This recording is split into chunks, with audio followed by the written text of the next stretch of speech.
Welcome everyone to Vested Interest. This is Shane, and before we get into the video, I'd like to take a moment to thank everyone who's taken the time to watch, comment, and like the videos, and a special thanks to those who have subscribed to the channel. I really do appreciate it.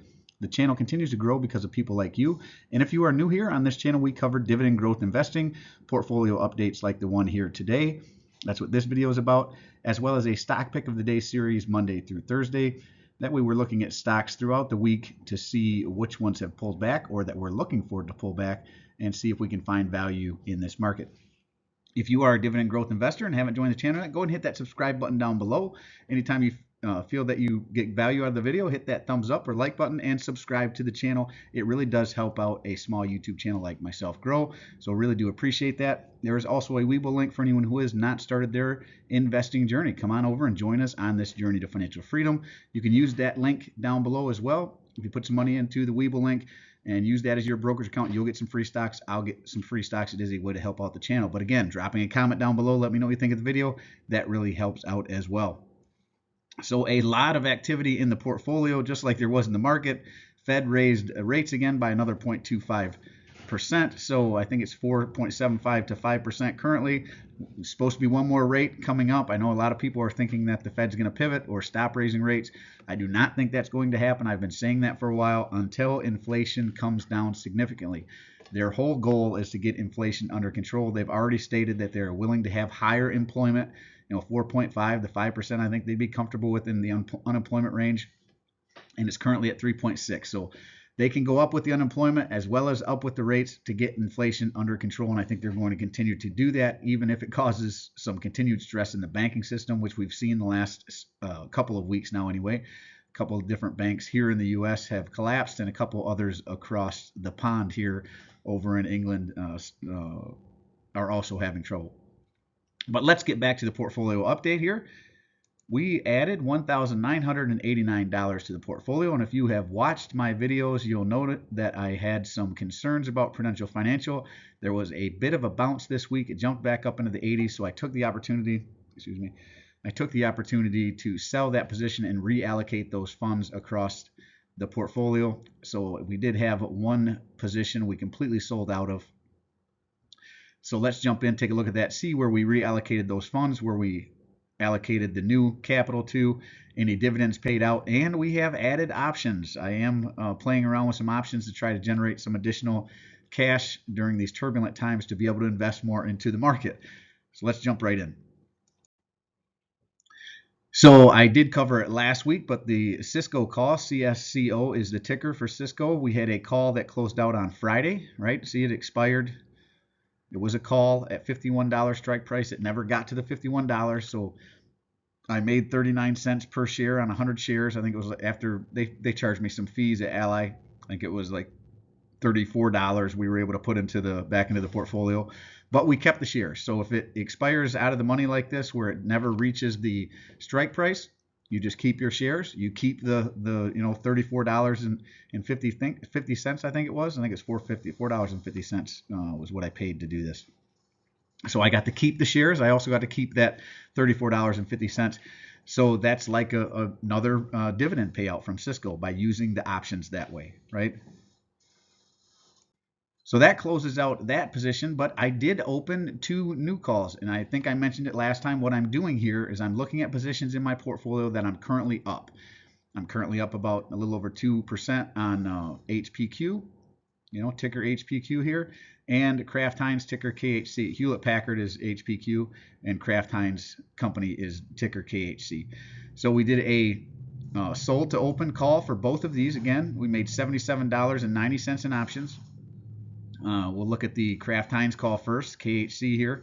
So we sold to open a $39 strike price. So basically what I'm saying here is I'm comfortable selling KHC at $39 if it reaches that price before March 31st, which is next Friday. So again, if it reaches that price, I will sell at $39. If it's over $39, I still have to sell at $39.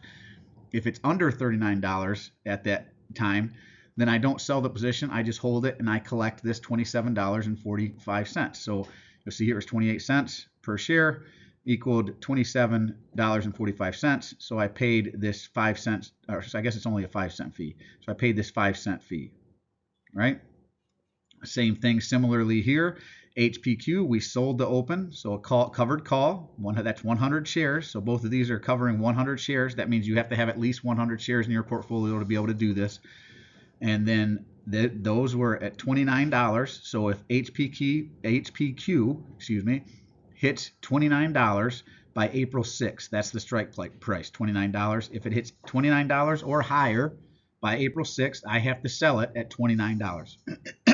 Excuse me. Again, if it's more than that, I just lose out on that delta, but I keep this $50.45. That's my profit so far, and I get that right away, right? I don't have to wait for this strike price or this call price. All this time here is waiting for is telling me whether or not I'm going to keep or sell my shares. Obviously, I have to sell if it's 29 or above or 39 or above, or I get to keep it like in the case with Cisco we saw a minute ago. I'll just keep it, and then I'll keep doing this. I can do this again on a strike price out further, right? And again, it's another way. I want to keep these shares, but I'm comfortable selling. What I'll probably do is the wheel. If I was to sell HPQ, for example, that's probably the one that's most in jeopardy of me having to sell and my shares be called away. I would just set my buy price, do another covered or another call option, except I'm covering it with the cash this time under my current price target, right? 28, I think, is what I'm at there. So I would sell it, and then I would buy it back whenever it hit 28, right? So I do it the opposite. Another way to create options for a stock you want to buy that's cheaper than, or cheaper, you want to buy it cheaper than what it's currently priced at, you can do that as well, right? And again, I'm not an options guru or anything. I am just getting into options, but I'm going to share everything that I'm doing in the portfolio so you can hopefully learn something along the way. And if I make mistakes, you'll learn something along the way. From my mistakes, it might cost me, but it won't cost you, so you don't make the same mistakes, right? That's the idea. Now we jump into March 21st. The very first dividends came in. And only ones for the week. Also, we had dividends paid out by Stanley Black & Decker, ticker SWK, paid out $16. And I have the drip set on, which means it goes right back in and buys more share of whatever company pays out dividends, and it buys them at the current market value whenever it is paid out. So the $16 bought 0.19858 shares of Stanley Black & Decker at $80.57. And some fractions of a penny. That's what the rest of this is, which added a whopping 63 cents in passive income. But hey, I'll stack up every little bit of passive income that I can along the way to financial freedom. Every little bit helps, packing a little bit of more snow onto that snowball as it continues to grow. Then we get into the sold activity. Right here is the Prudential sell, ticker PRU, and we did the stock pick of the day for Prudential earlier in the week, and we saw some issues there with Prudential that really concerned me as far as free cash flow decreasing. Now it looks like they are into negative free cash flow. A couple other things, you can go watch that video if you want. Again, it was a stock pick of the day video from earlier in the week, but we did sell out of the position altogether. 60 shares here, you can see $82.76. Like I said, it jumped back up into the 80s. I really wanted it in the 90s, but I was afraid with it basically bouncing up. So this is a bounce from all the financial sells last week. And I thought, well, this seems like a good opportunity because I think banks are going to go back down. And they actually did go back down. You can come in when you're ready and have dinner. Okay, pizza's here? Yeah. Thank you for telling me. That's my daughter. We ordered some pizza for dinner. I'm recording this on Saturday evening. So anyways, I saw that Prudential jumped back into the 80s. It has since pulled back again. It's back down in the 70s. I think it was at 77. So I think that was the right time to do it. Plus, I wanted to reallocate the funds over some other positions I felt were offering better opportunities currently. You'll see that whenever we look at where we reallocated the funds. But we did sell out, and it netted us $4,965.55 all total. But it also removed passive income from the portfolio in a significant amount, $304.91 and half a penny over here. So $304 and let's call it 91 cents out of the portfolio in passive income. So that we don't want to see. So we need to get this money back into the portfolio, figure out a way to try to recoup this $304, and hopefully we were able to accomplish that. But that was March 21st. And apologize, this date is wrong. It should be March 21st. We reallocated $3,172.13 on March 21st, and with those funds, that $3,172.13, we bought 13 shares of Siboney-Stillwater, ticker SBSW. This is a mining company out of the material sector. We picked up those shares at $8.34. We picked up 4 shares of Stanley Black & Decker. So not only did Stanley Black & Decker pay out some dividends this week, but we bought more shares of ticker SWK at $79.27. We bought 3 more shares, adding to our Whirlpool position, ticker WHR. And I'm sorry, Stanley Black & Decker is out of the industrial sector, and Whirlpool is also out of the industrial sector, ticker WHR. We picked up those 3 shares at $130.13. We picked up 7 more shares of Verizon Communications, ticker VZ, out of the communications sector. That wrapped us up there with our Verizon buys. We might add a little bit more, but it pulled us to 200 shares even there. So evened out that position really at $37.57 per share. We added 60 shares. So not only did we sell Prudential Financial out of the financial sector, but we added a significant portion into the financial sector. 60 shares of Bank of America, ticker BAC, again out of the financial sector at $28.60. And lastly, on the 21st, we added 2 shares of Union Pacific, ticker UMP. This is a railroad out of the industrial sector at $188.73. Really like that this is pulled back below under 190 here. Now, we did recoup some of that passive income that we saw. We lost $126.19 total, but this was not all the money that we had pulled out and not any of the amount of our new invested, so I'm sure we'll see what else we recovered in the next slide. And again, we went right back to work on March 23rd. We reallocated the remaining $1,793.42, and we also distributed the $1,989.83 in new capital. So the remaining Prudential Financial sale here and the new capital invested here, right?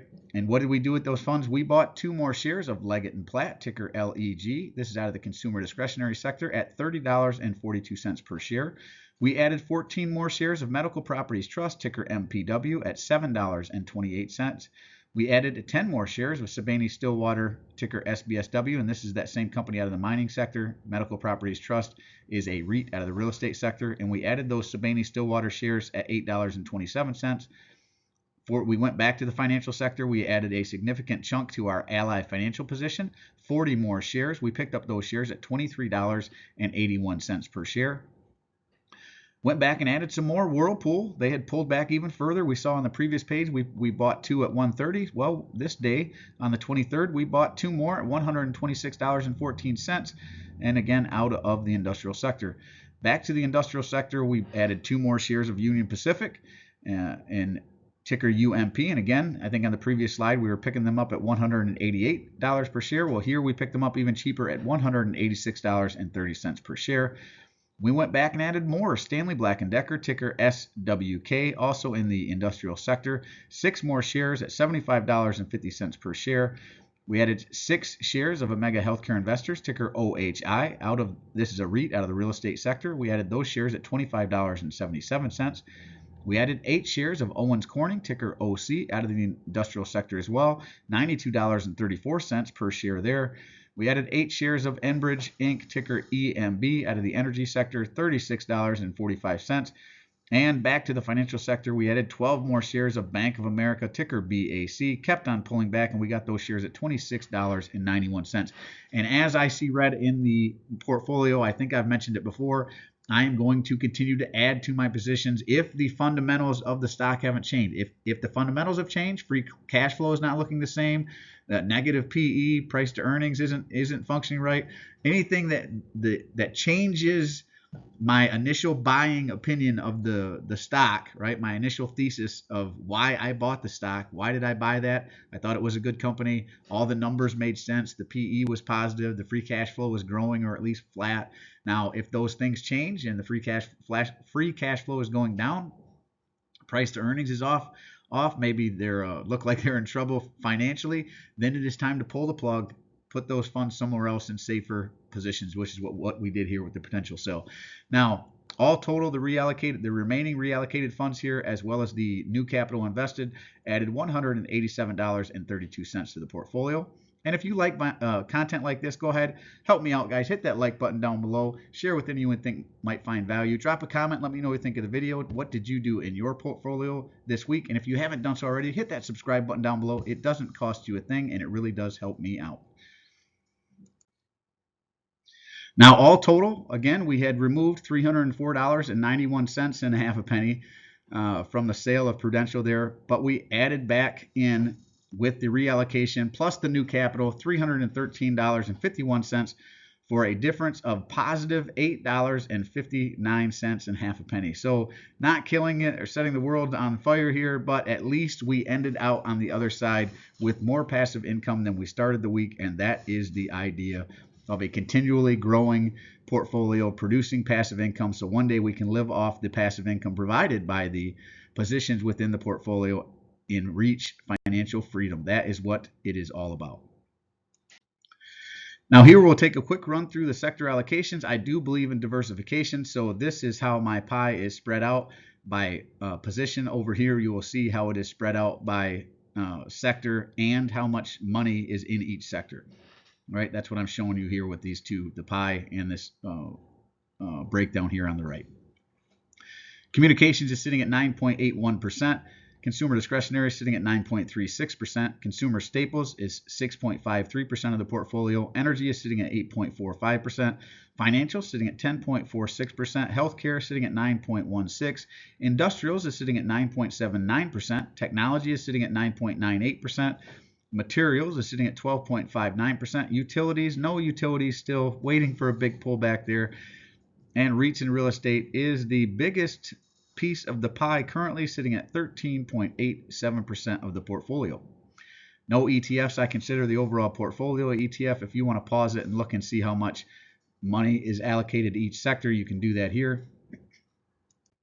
And the other thing I like to do, in full transparency, I will show you all the positions that I hold in my portfolio. Here's the tickers over there on the far left of the screen, how many shares I own of each, what the current cost basis is, what my money cost basis is, or I'm sorry, what my cost basis is here, what it's currently worth, what my cost basis is as far as how much money I have in the position here. You can see whether I'm up or down. You can see again whether I'm up or down by percentage, what sector everything sits in, how much they pay out dividends by month, by quarter, monthly. This is a monthly payer. This is semi-annually. I cut off the top part. I should have left that top part on. Then this is the current dividend yield. This is my yield on cost. This is the percentage weight. So you saw the sector weights in the previous slide. This tells you, how much Ally is 3.23% of the portfolio. How much I make annually is in this column, and what months they pay out, as well as my dividend yield, dividend growth over time here in the far column. So as you can see, the portfolio is worth $117,459.91. Currently, I have $126,693.16 into the portfolio, so I am down $9,233.24, or 7.29% in the red. Current dividend yield is sitting at 5.370. My yield on cost sitting at 4.978. So this is down a bit. We were over 5% there for a while, but in my opinion, anything over 3% is really good. So this is very nice to see, 4.978. And then this really, I say it every time, is what the portfolio is all about. The passive income provided by the companies in the portfolio and all the dividends paid out, $6,307.38, and this continues to grow week after week as I add new capital, as the positions in the portfolio pay out dividends, like we saw with Stanley Black & Decker this week, buy more shares of the companies that pay out the dividends, and as companies increase the dividends. Those are the ways, all the ways that the portfolio keeps growing, that passive income snowball keeps growing, and currently sits at $6,307.38. And my dividend yield is growing on average 7.46% a year. Well, that is it for this one. A quick portfolio update. Hopefully you find value in the content. Again, If you are not a subscriber, hit the subscription button down below and join us on this journey to financial freedom. As always, appreciate you stopping by. If you haven't done so already, don't forget to show me some love. Hit that thumbs up, ring the notification bell. Most importantly, subscribe to the channel. Drop a comment down below. Let me know what you think of the video. What activity is done in your portfolio? Do you do options? What options do you like? Do you have certain companies that you just do over and over, or do you do it throughout your overall portfolio? Do you do it in a separate portfolio or do it all out of one brokerage? I do personally read and respond to the comments. I'm always interested to read your questions, opinions, or suggestions for future topics. If you have some stocks you would like me to cover in the Stock Pick of the Day series, go ahead and drop that down below, and I will work it into the rotation. And this is Shane signing off, wishing peace and prosperity to you and yours. And remember, financial security comes to those who take a vested interest. Hey, thanks for stopping by. Hope you have a great weekend, and we will see you in the next one. I'm not a financial advisor. Nothing in this presentation should be considered financial advice. I'm only sharing my opinion and investing in your journey for educational and entertainment purposes. Investing involves risk and money. Should never invest in amount not comfortable losing. Always do your own research. Invest based on your situation, circumstances, and select criteria, or seek the advice and counsel of a certified financial advisor.